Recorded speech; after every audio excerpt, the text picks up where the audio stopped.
Welcome to my YouTube channel HR educational hub मरমৰ ছাত্ৰ ছাত্ৰীসকল আজি তোমালোকৰ লগত ডিসকাস কৰিম হোজাই জিলাৰ প্ৰি ফাইনাল এক্সামিনেশন 2023-2024 ৰ জেনাৰেল সায়েন্সৰ যিকেটা MCQ আছে 45 টা MCQ হি 45 টা MCQ আলোচনা কৰিম যদি প্ৰথমবাৰ মোৰ চেনেলত আহিছা তেতিয়াহলে চেনেলটো সাবস্ক্ৰাইব কৰা আৰু তোমাৰ বন্ধু বান্ধৱীৰ সৈতে শেয়াৰ কৰা যদি তোমালোকৰ PDF ফাইল লাগে ফুল PDF ফাইল লাগে তেতিয়াহলে তোমালোকে কমেন্ট সেকশনত জনাবা মই তোমালোকক PDF ফাইল প্ৰভাইড কৰিম আৰম্ভ কৰিছো আজিৰ প্ৰথম প্ৰশ্নটো তলৰ কোনকেইটা তাপবৰ্জী বিক্ৰিয়া ইয়াতে চোৱা শুকান চূনৰ সৈতে পানীৰ বিক্ৰিয়া এটো এটা কি হয় তাপবৰ্জী বিক্ৰিয়া হয় আৰু এসিড এটা লঘুকৰণ যেটো বিক্ৰিয়া আছে এটো এটা তাপবৰ্জী বিক্ৰিয়া হয় তো ইয়াৰে 1 আৰু 2 দুটা শুদ্ধ তেৰ শুদ্ধ উত্তৰ হ'ব এ নম্বৰ 2 নম্বৰ সোয়া এতে 2 নম্বৰ ফেৰাছ সালফেটক তাপ দিলে এটো ফেৰিক অক্সাইড সালফাৰ ডাই অক্সাইড আৰু সালফাৰ ট্ৰাই অক্সাইড উৎপন্ন হৈছে এই বিক্ৰিয়াটো কিহৰ উদাহৰণ হয় এটো এটা কি হয় বিযোজন বিক্ৰিয়াৰ উদাহৰণ হয়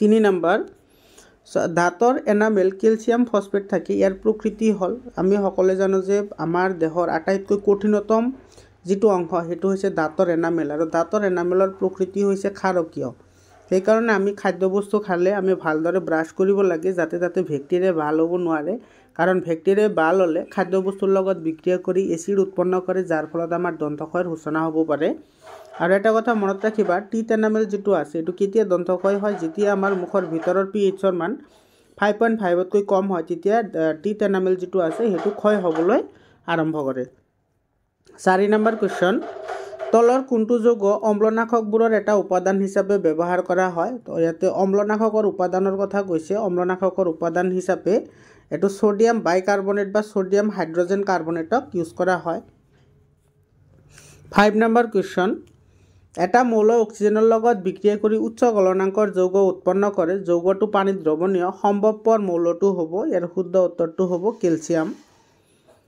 6 নম্বৰ কোৱেশ্চন পাতল মিহিতাৰলৈ ৰূপান্তৰিত হ'ব পৰা ধাতুৰ সামৰ্থক কি বুলি কোৱা হয় নমনীয়তা বুলি কোৱা হয় আৰু হাতুৰিৰে কুবাই কুবাই পাতৰ আকৃতি দিব পৰা যেটো গুণ হেতু কি বুলি কোৱা হয় ঘাতসহনীয়তা বুলি কোৱা হয় আৰু ধাতু এটাক বেলেগ এটা বস্তুৰে আঘাত কৰিলে যেটো ৰিং ৰিং কৈ বাজি উঠে সেই শব্দটোক নিনাদী গুণ বুলি কোৱা হয় আৰু ধাতুৰ পৃষ্ঠ যেটো চিকচিকিয়া যেটো স্বভাৱ আছে বা চিকচিকিয়া যেটো ধৰ্ম হেতুক ধাতব দুতি বুলি কোৱা হয় মনত ৰাখিবা গুটেকেটা 7 নম্বৰ কোৱেশ্চন ক্যালসিয়ামক পানীত যোগ কৰিলে কি ঘটে ক্যালসিয়ামত যদি পানীত আমি যোগ কৰো তেতিয়া হলে কি কৰিব ই কম তীব্ৰতাৰে বিক্ৰিয়া কৰিব এটো কম তীব্ৰতাৰে বিক্ৰিয়া কৰে আৰু কি কৰে ই কি কৰিব এটো উদ্ভূত হাইড্ৰোজেনৰ বুৰবুৰণি ক্যালসিয়ামৰ পৃষ্ঠত লাগি ধৰিব তেয়াৰে শুদ্ধ উত্তৰটো হল সি আৰু ডি নম্বৰ অৰ্থাৎ 3 আৰু 4 টো শুদ্ধ হল তেয়াৰে শুদ্ধ উত্তৰ হ'ব ডি নম্বৰ 8 নম্বৰ কোৱেশ্চন তলৰ কোনটো ধাতু সক্ৰিয়তাৰ ক্ৰমত হাইড্ৰোজেনৰ তলত অৱস্থিত সো হাইড্ৰোজেনৰ তলত কি থাকে লিথিয়াম থাকে আৰু লিথিয়ামৰ পিছত কি আছে সোডিয়াম আছে তেয়াৰ শুদ্ধ উত্তৰটো হ'ব এ নম্বৰ সোডিয়াম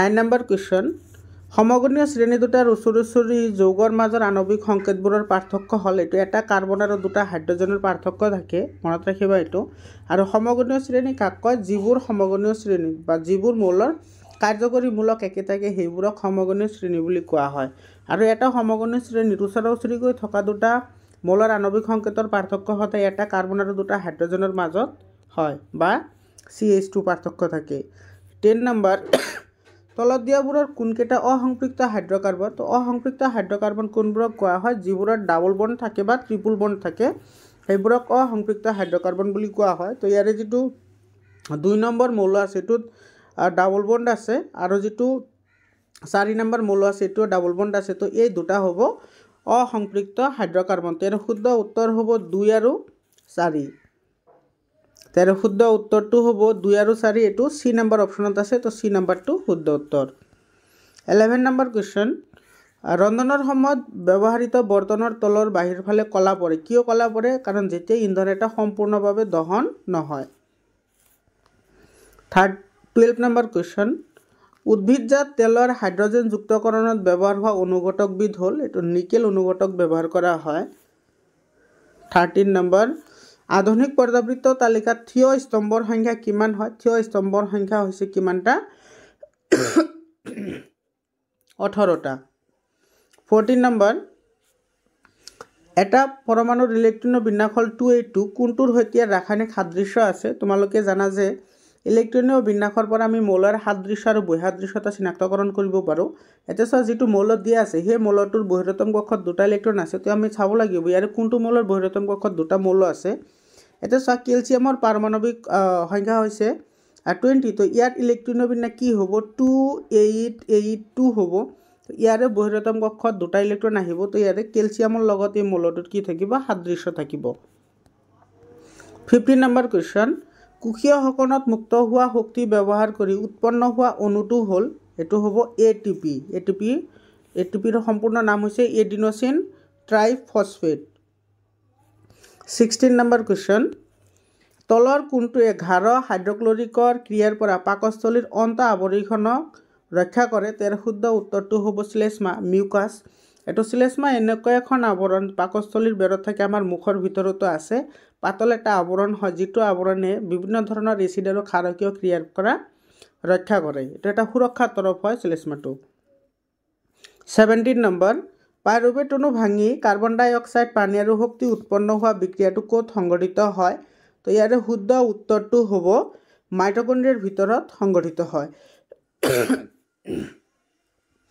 18 নম্বৰ কোৱেশ্চন দুটা স্নায়ুকোষৰ মধ্যৱৰ্তী অংশ হ'ল দুটা স্নায়ুকোষৰ মধ্যৱৰ্তী অংশ কি বুলি কোৱা হয় এটো সাইনেপছ বুলি কোৱা হয় 19 নম্বৰ উদ্ভিদৰ কোষ বিভাজনৰ সহায় কৰা সঞ্জীৱনী পদাৰ্থবিধ হ'ল এটো সাইটোকাইনিনে উদ্ভিদৰ কোষ বিভাজনত সহায় কৰে আৰু অক্সিনৰ কাম হৈছে কোষৰ আকাৰ ডাঙৰ কৰা উদ্ভিদক বৃদ্ধিত সহায় কৰা আৰু যেটো এপসাইচিক এসিড আছে এপসাইচিক এসিডে উদ্ভিদৰ বৃদ্ধিত বাধা প্ৰদান কৰে পাত সৰাত সহায় কৰে ফল পকাত সহায় কৰে আৰু পকি যোৱা ফল এটা হৰি পৰাটো সহায় কৰে আৰু যেটো জিবাৰেলিন আছে জিবাৰেলিনে কি কৰে উদ্ভিদৰ কোষৰ যিবোৰ আকাৰ থাকে সেইবোৰ ডাঙৰ কৰাৰ লগতে উদ্ভিদৰ কাণ্ডবোৰ মজবুত কৰাত সহায় কৰে আৰু উদ্ভিদৰ বৃদ্ধিতো সহায় কৰে 20 নম্বৰ কোৱেশ্চন তলৰ কোনবিধ ৰোগ থাইৰক্সিন হৰমন উপযুক্ত পৰিমাণত খৰিত নোহোৱাৰ বাবে হয় সো থাইৰক্সিন যেটো হৰমন আছে হেতু থাইৰয়েড গ্ৰন্থিয়ে নিহৰণ কৰে আৰু থাইৰয়েড গ্ৰন্থিয়ে থাইৰক্সিন হৰমন নিহৰণ কৰিব নোৱাৰিলে মানুহৰ কি হয়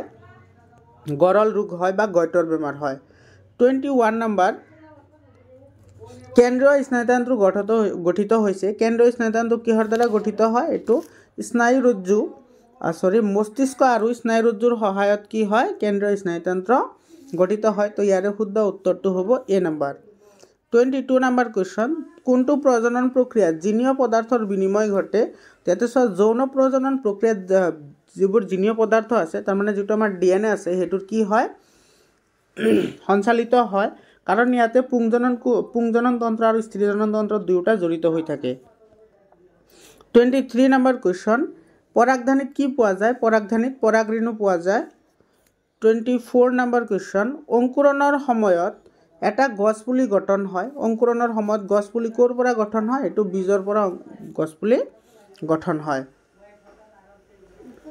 25 নম্বৰ কোৱেশ্চন মানুহৰ আদিম প্ৰজাতিৰ আৱাসভূমি আছিল মানুহৰ আদিম আৱাসভূমি ক'ত আছিল এটো আফ্ৰিকাত আছিল 26 নম্বৰ কোৱেশ্চন তলৰ কোনটো আনুবংশিক পদাৰ্থ তো ইয়াতে ডিএনএ টো হৈছে আনুবংশিক পদাৰ্থ 27 নম্বৰ কোৱেশ্চন উখ মটৰমাহৰ গছ আৰু চাপৰ মটৰমাহৰ গছৰ মাজত সংকৰণ ঘটালে প্ৰথম প্ৰজন্মৰ গছবিলাক হ'ব তেৰে সকলো কেটা কি হ'ব প্ৰথম প্ৰজন্মৰ কথা যেহেতু কৈছে তো সকলো বিলাক ইয়াতে উখ হ'ব 28 নম্বৰ কোৱেশ্চন সমতল দাপনৰ দ্বাৰা গঠিত প্ৰতিবিম্ব কি হয় সদায় অখত হয় আৰু একে আকাৰৰ হয়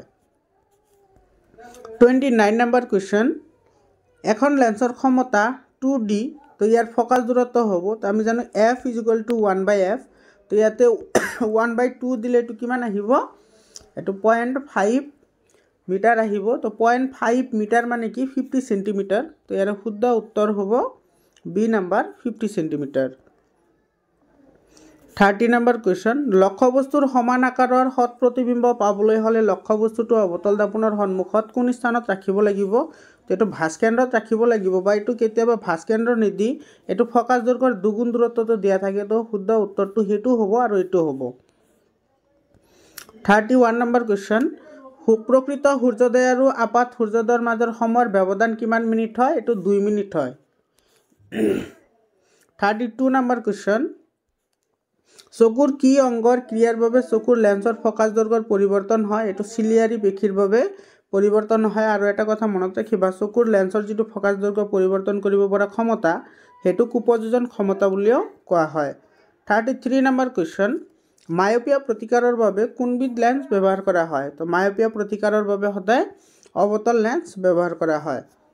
34 নম্বৰ কুৱেশ্যন, এটা ইলেক্ট্ৰনৰ আদান হ'ল, এটা ইলেক্ট্ৰনৰ আদানৰ মান কিমান থাকে?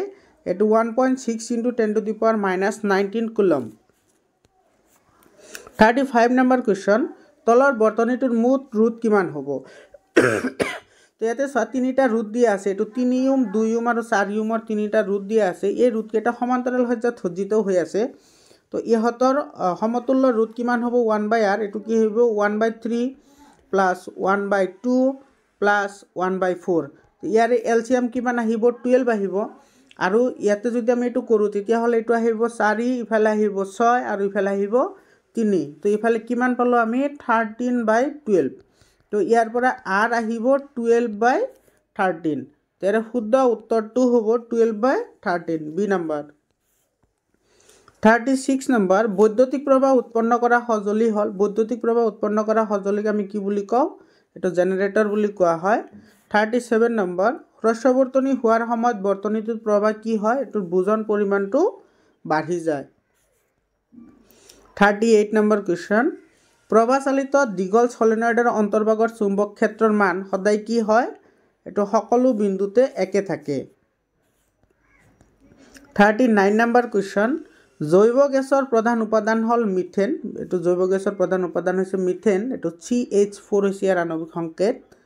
40 নম্বৰ কুৱেশ্যন, সৌৰকোষ প্ৰস্তুতকৰণত ব্যৱহৃত মৌলবিধ হ'ল এইটো চিলিকন। এইটো এটা ধাতুকল্প হয়, এইটো ব্যৱহাৰ কৰা হয়। 41 নম্বৰ কুৱেশ্যন, পৰিস্থিতিতন্ত্ৰত শক্তিৰ প্ৰবাহ এইটো সদায় কি হয়? একমুখী হয়।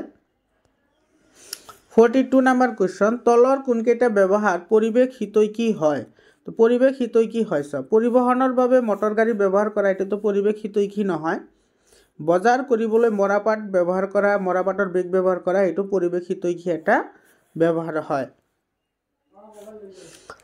43 নম্বৰ কুৱেশ্যন, বহনক্ষম ব্যৱস্থাপনাৰ মূল তাৎপৰ্য হ'ল এইটো ভৱিষ্যত প্ৰজন্মৰ বাবে প্ৰয়োজনীয়তাৰ বাবে প্ৰাকৃতিক সম্পদ সংৰক্ষণ কৰা।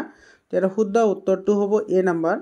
44 নম্বৰ কুৱেশ্যন, ভাৰত চৰকাৰৰ অমৃতা দেৱী বিষ্ণুই ৰাষ্ট্ৰীয় বঁটাৰ ক্ষেত্ৰ হ'ল এইটো বন্যপ্ৰাণী সংৰক্ষণ বঁটা। এইটো অমৃতা দেৱী ৰাষ্ট্ৰীয় বন্যপ্ৰাণী সংৰক্ষণ বঁটা, এইটো সম্পূৰ্ণ নাম। এইটো আৰু অমৃতা দেৱীয়ে কি গছৰ কাৰণে প্ৰাণ আহুতি দিছিল? এইটো খেজৰী গছৰ কাৰণে প্ৰাণ আহুতি দিছিল। আৰু কিমানজনে প্ৰাণ আহুতি দিছিল? এইটো 363 গৰাকীয়ে একেলগে প্ৰাণ আহুতি দিছিল। 45 নম্বৰ কুৱেশ্যন, নৰ্মদা নদীৰ ওপৰত নিৰ্মাণ কৰা নদীবান্ধটো হৈছে এইটো চৰ্দাৰ সৰোবৰ ডাম। চৰ্দাৰ সৰোবৰ ডাম। মৰমৰ ছাত্ৰ ছাত্ৰীসকল, আজিৰ কাৰণে এইখিনিয়ে। আকৌ লগ পাম বেলেগ এটা ক্লাছৰ MCQ লৈ। ধন্যবাদ।